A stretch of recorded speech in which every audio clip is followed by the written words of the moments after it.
slide where really what you have is an organization, the World Bank's research department or someone at the ECB. They've got a policy question. They run the policy, they write program code. It runs through a meta database describing the confidential firm level data. It runs through the firm level data in the bottom row at the national statistical offices or other holders of this data, registers LinkedIn surveys, etc., and it creates what I'd call a cross-country set of cross-country tables that can pass disclosure but contain information from the firm level data. So if I look later, I don't know if the presentation on the buddy system was there yet, the cross-country table is kind of stuff to feed in to the buddy system. It's the fodder that's needed. It's the evidence, the data evidence needed to do the analysis. I've been running this for many years, first kind of as a hobby among researchers in 5-6 countries. The World Bank has been involved in this from 2003 through 2006. Various countries have been participating in these sharing of program code. At the moment, I'm doing it very systematically as an advisor to a Eurostat project where we have 15 European countries with business registers, production surveys, ICT use surveys, the Community Innovation Survey, linked employer-employee data, linked to educational registers, and we're able to run code and collect information from that we can link into this massive data set. We're going to be making one available to researchers. I've been saying this for quite some time, but it's finally now in the contract that they're committing, the statistical agency is committing to getting an open data set for researchers to use this cross-country tables. But the method now is also being used by the ECB, where they send program code to their national member banks to query the firm-level data sets and the registers and the trade data that are available at the central banks that are confidential. Even the ECB can't stack those data because they're sitting in each country, but this method allows them to do a cross-country analysis. So there are glitches with this. It's a work in progress. In the latest round, I've actually added something, and I'd almost call it a payload modules, where the main program code is standard, but a researcher can write a little module and hook it into the program code. And every 3 or 4 months when we run the beast at 15 countries, a researcher can run their module and get their cross-country table out. So we're going to be making this feature, announce it publicly in September at the CAD conference, the availability for researchers to send payload along with this type of work. So let's show you some of the stuff we've been able to do. Here we have moments aggregated up for manufacturing, the manufacturing sector excluding the ICT producers, kind of using the OECD EU CLEMS nomenclature of industry. And for a list of countries, we've got this measure called the OP gap, or the Alipegus cross term, which is what I have in a recent paper with Hallward-Driemeier and Scarpetta. There we see, for example, that Norway and Sweden have higher numbers, and countries like France and the UK lower numbers. What this is the difference in log points between average and weighted average productivity. So it's a measure of do resources get allocated correctly. The next column is the standard deviation of the TFP distribution. In the second column, by the way, the OP gap, Denmark seems to be a bizarre outlier. We don't understand. I've rerun this. I've run it in different ways, and I keep on getting that result. I don't know why. It's a puzzle. So the next column is the standard deviation of the TFP. Shea and Klenow have used that in their QJE paper on India and China as a measure. In our paper, we have some theoretical reasons why we don't think this is maybe the most informative. The next column is churn. It's the sum of the absolute value of market share changes from at the firm level, aggregated up to the industry, and then averaged across industries to the manufacturing sector. And the last column shows the percentage of job destruction that takes place through the exit channel rather than through the within continuers channel. And there, for example, we see that in the UK, half of the destruction takes place through firms exiting, whereas in Sweden, it's only 23%. Now, all these indicators have measurement errors. When we do the job destruction, we worry about cross-sectional links. We worry about measuring exit properly. There's a whole literature on how to do this. Do I believe these numbers to be truth? Probably not. Do I think they're good indicators? Well, in conjunction with other things, yes, but beware of how they're made. Another thing we've done is to look at this link between ICT usage and variance of outcomes. And here, aggregating up from the firm level, we built an industry-level database of the standard deviation of productivity, and we've linked in from the firm level the percentage of workers in each firm that have access to broadband. We aggregate that up to the industry level to look at the total number of workers in an industry with broadband. We have a panel with 14 countries, 30 industries, and 10 years, and it turns out that the higher the broadband intensity in an industry, country, and time, the higher the standard deviation of productivity. So you're wondering, is this something that's happens at the industry level, maybe through some kind of spillover effects or winner-take-all effects, or is it actually happening at the firm level as well? So here we've gone to the firm level, and we have a panel for 6 countries. We have a long panel, somewhere from the mid-90s to 2010, of firms. We link these firms to their ICT usage information available from 2001 through 2010. For each firm, we make an indicator whether or not they're ICT intensive. You can read about that. That's done with kind of hazard functions of adopting various technologies, and we take a geometric mean of them. But each firm gets identified as ICT use intensive or non-ICT intensive. And then we look both at the time series variance of productivity in a 7-year moving window, or I think 5-year moving window for these firms, and aggregate that up for those that are ICT intensive and those that aren't. And we find out that the ICT intensive firms have a higher time series dispersion of productivity growth. We can also do the same trick in the cross-section. We can take the productivity growth of each firm, look at the cross-sectional distribution of that. Some firms grow by 20%, others shrink by 20%, aggregate them up between ICT intensive and non-ICT intensive. Now, in this case, a programming error I only had for all firms or for the ICT intensive firms. And it turns out that except in France, the ICT intensive firms also have a higher cross-sectional variance of productivity. And so there's something for us in these measures that say, hey, we don't know which way the correlation goes, which way it's caused. Is it the case that firms in an industry where shocks come large and often use ICT to reduce transaction costs, adjustment costs, and thereby make life easier in a risky industry?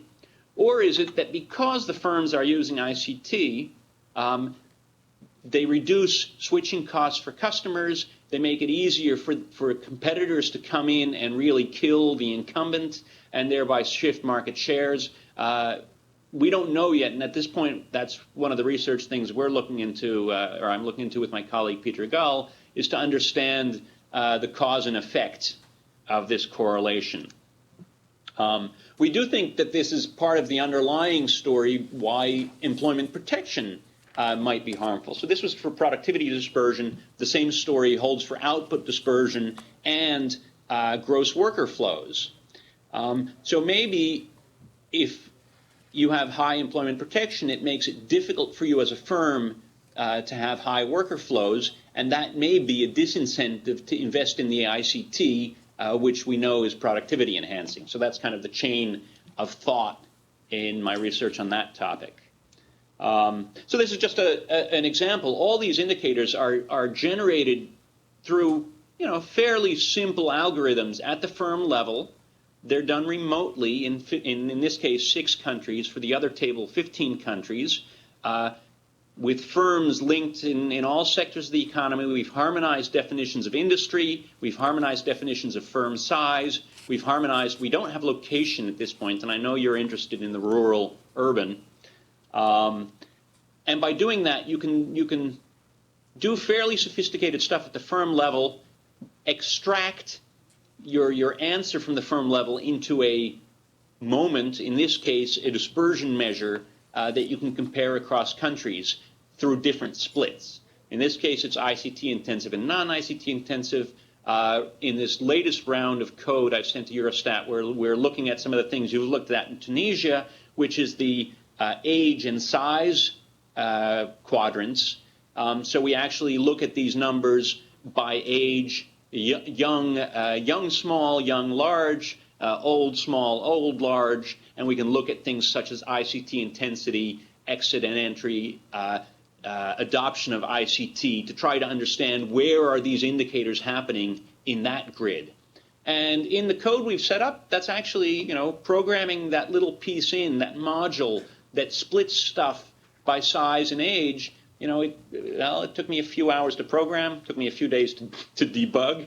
But then you can just send it along, attach it to the rest of the code, and for fairly low marginal costs, get some pretty cool analysis. So we're moving along with this. I think that's it for my slides. So let me open it up, Mary. Great, no, thank you. So I can tell you there was a lot of interest over here on the sort of thought that perhaps one could add modules in on running some of this. You got lots of smiles and nodding heads, so watch out. I think we will come back with some questions. I'm going to let Bob present his slides on Tunisia, and then Dino is going to present the buddy. He hadn't had a chance to do that already. Thank you.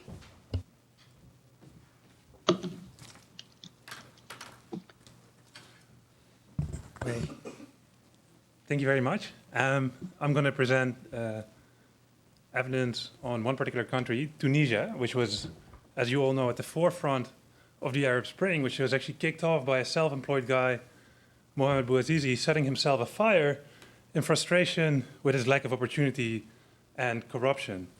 And so, in that light, in the MENA region where I work, we decided to have an in-depth analysis in the context of the Tunisia DPR and also the MENA Jobs flagship, which is forthcoming, or actually has just recently been published, an anatomy of job creation in Tunisia. And this is joint work with Hassan Arouri of the Statistical Institute in Tunisia, Caroline Freund, ex-chief economist of the MENA region, now the Peterson Institute, and Antonia Nucifora.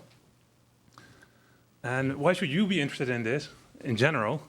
Well, I think a lot of our client countries have industrial policies that are predicated on the notion that small firms somehow create more jobs or have special benefits that warrant supporting them. And,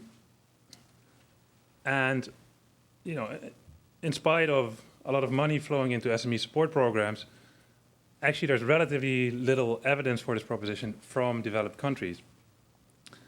There's a whole lot of evidence from OECD countries, but data limitations have prevented us from perhaps studying this question in as much depth as one would like to.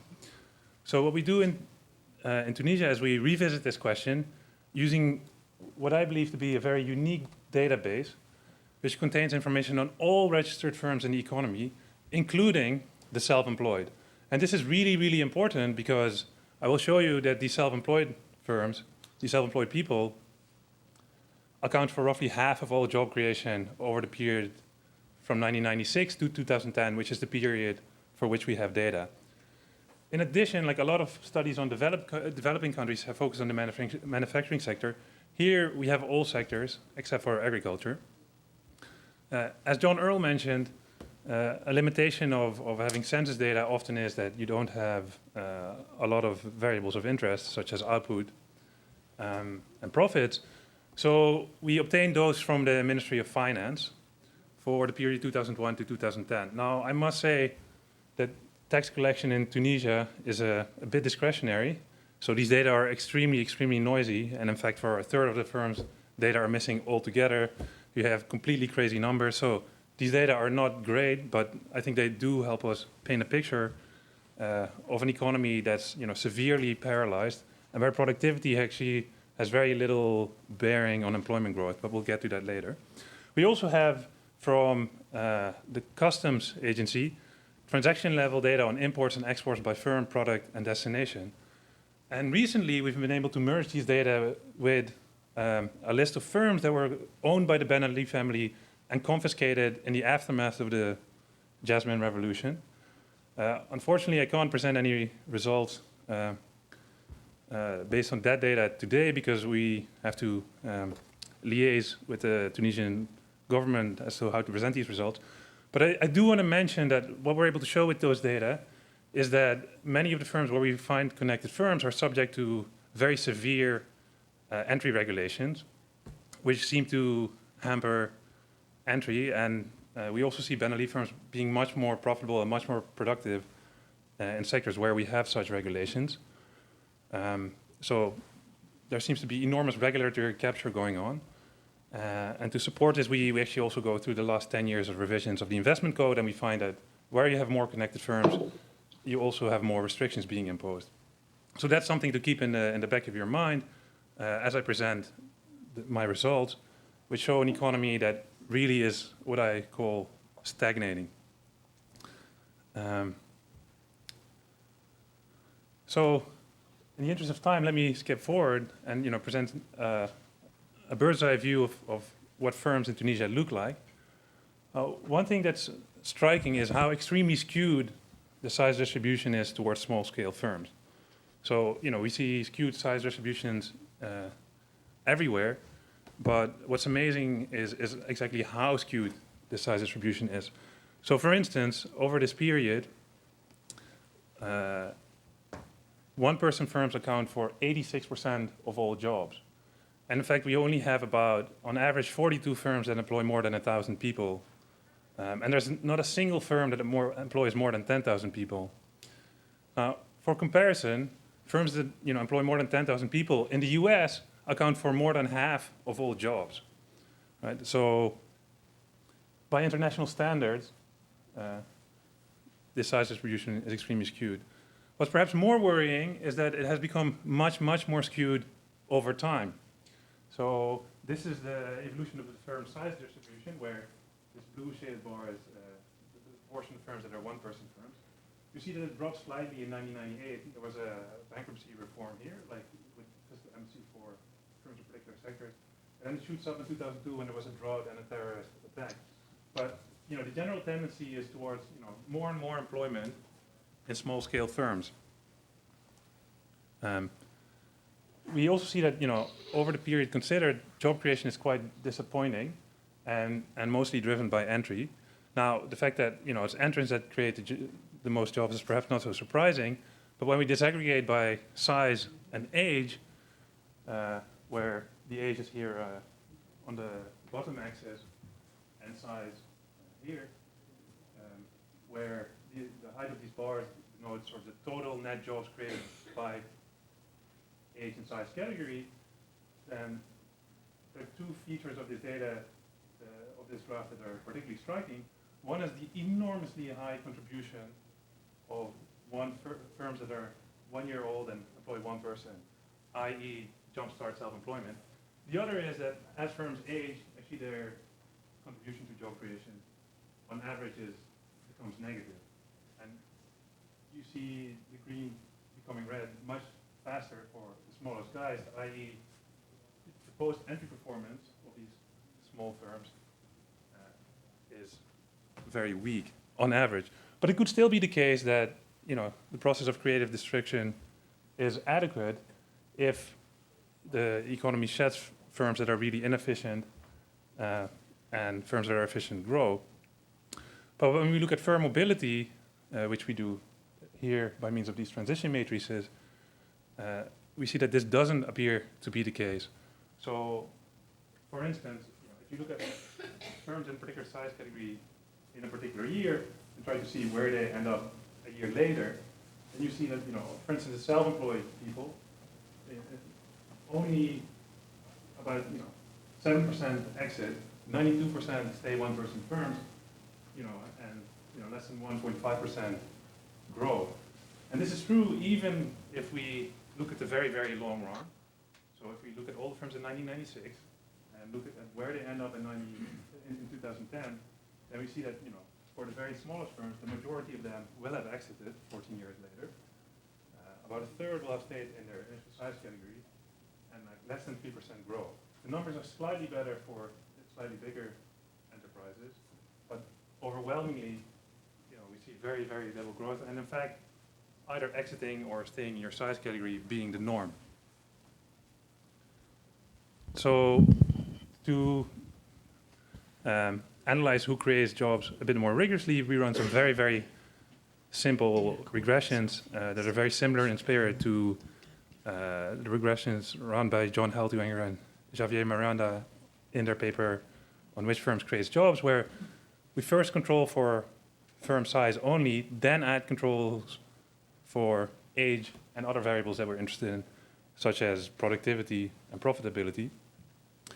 And we use as our dependent variable the mean growth rate, which has desirable properties that it allows for both entry and exit. It's symmetric, and if you weight the regressions by employment size, then you can actually interpret the results as conditional job flows. One thing to be always aware of when looking at the relationship between firm size and firm growth is that measurement error might induce a spurious correlation, inverse correlation between size and growth. So for instance, if you have a firm that only employs 10 people, and by accident this year you mistake it as having only one person, and you record it as having 10 people the next year, then you'll say that this small firm would have exhibited, phenomenal growth. Conversely, if by accident you added a 0 and you would have recorded it as having 100 people, whereas in fact as 10 people you would have concluded that it would have shrank dramatically. And so Davis and Hallward-Driemeier and Shu, they propose that using as a measure of firm size the average firm size over the period that we observe the growth helps mitigate this, but using this average size classification isn't without limitations, because if a firm genuinely grows really rapidly or shrinks very rapidly, then you will misclassify it as being in between the size category where it started and where it ended. So while normally we would compare estimates based on a base size category where you just use firm size based on the actual size you observed last year and the average size methodology as evidence for measurement error, you would expect some differences between these methodologies, even in the absence of measurement error. So turning to the results, because we have more than 7 million observations, we present the results graphically because everything is going to be statistically significant. And so the lines in this graph here,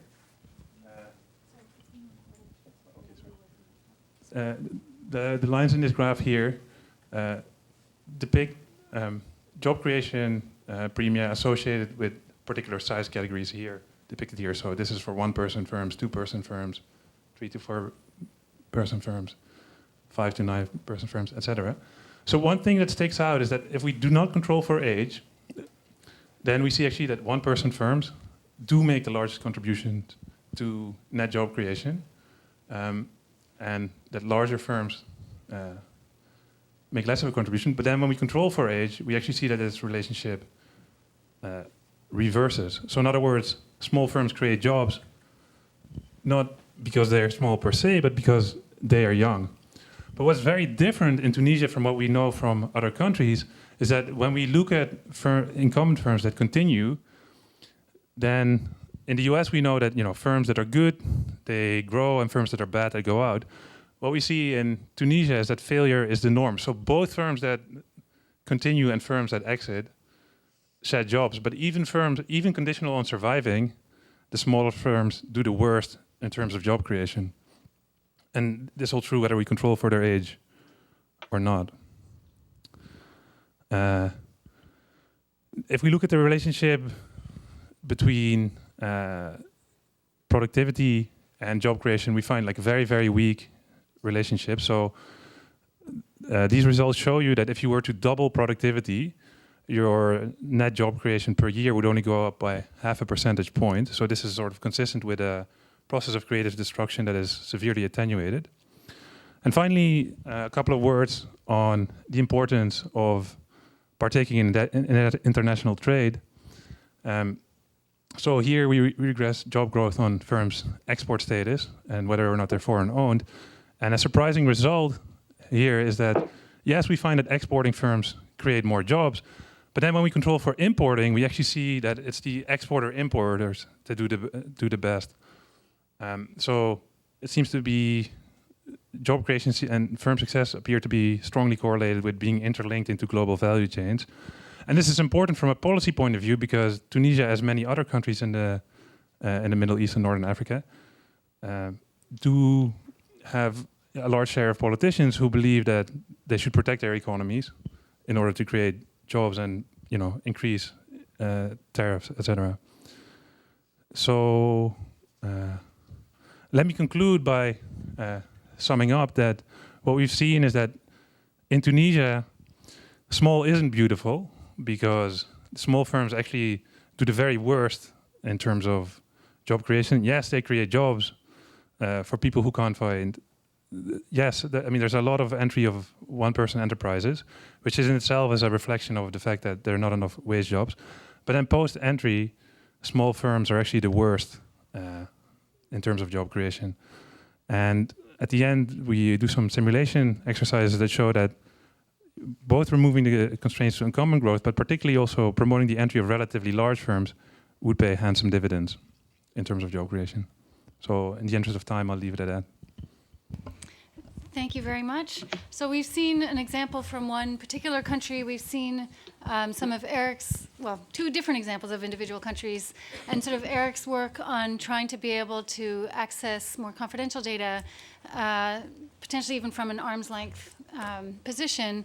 We also have Dino, who's going to be talking to us about his tool Buddy, which is an opportunity to analyze this data and also has potential for sort of increasing the capacity of counterparts to be able to analyze the data there too. Thanks, Mary. Thanks for coming, everybody.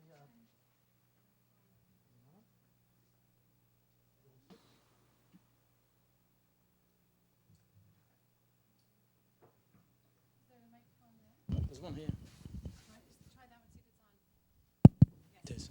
Okay, I'll do this with one hand. Well, first of all, thanks for coming, and thanks, Mary, for the opportunity, and everybody else for presenting also. I'm going to give you a macroeconomist's perspective on this, which might sound strange, but I'm not a researcher and I'm not a business enterprise expert. What I have done in the World Bank is I've worked a few times on growth through country economic memoranda as a TTL, and I've also been involved in adjustment credits where we're discussing policies for growth. And what's kind of interesting, of course, is that when you're in this environment and you're trying to help politicians think about policies, you need evidence. So it's a lot of talk about evidence-based policy making. But when you're in a position where you're charged with advising a government without evidence, that's a fairly difficult position to be in, and I've been in it. So that's the background to this. This is trying to operationalize evidence-based policy making with a particular tool that we hope can bring out some stylized facts quite quickly. What I'm going to talk about, therefore, is a simple thought, first of all, that data exists in many of our countries, and to some extent, we're not systematically trying to use it. So the purpose of this presentation is to try to show that, if we try to get this information for an individual country, we can shine some light on this whole issue of shared prosperity. So here is a slide that tries to show you where we're going with this in terms of our country economist network. We're trying to focus on what we call 3 Ts. We're trying to work on innovative tools, such as this one. And we have here, of course, tools that are linked to shared prosperity in different ways. We're looking here at the Buddy tool, which is up at the top there on private sector growth, one component of shared prosperity. We've also got other analytic tools. Of course, we do a lot of work on household data analysis, and further down you'll see some analysis of public expenditure. And this thought of, can we collect business data and can we process it? Can we come to stylized facts quite quickly to improve the quality of our concepts really came from having worked on the bottom one on public expenditure work. So the idea and the structure of the tool is very, very similar to this public expenditure tool Boost. But think of it as a concept tool. So what do we need to know in order to discuss what's going on behind the macro level in a particular country. Now, I think what we've heard so far, which has been very, very interesting, is this idea of country by country. Can we make comparisons by stacking this data across countries? Right now, we're at the point of saying country by country, we need this.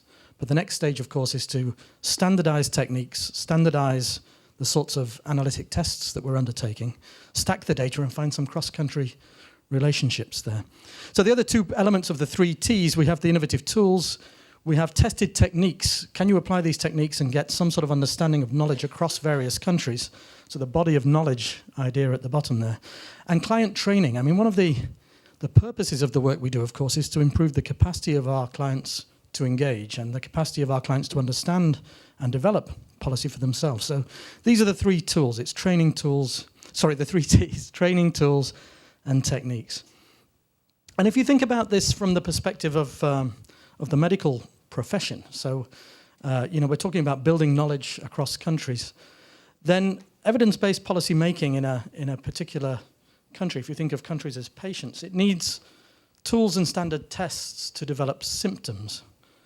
So you might, for instance, find, and we found this in many countries, the symptom of jobless growth or the symptom that investors don't hire. Well, that's a symptom, but it's not necessarily telling you much about the good health or the bad health of this particular country in relation to some sort of syndrome.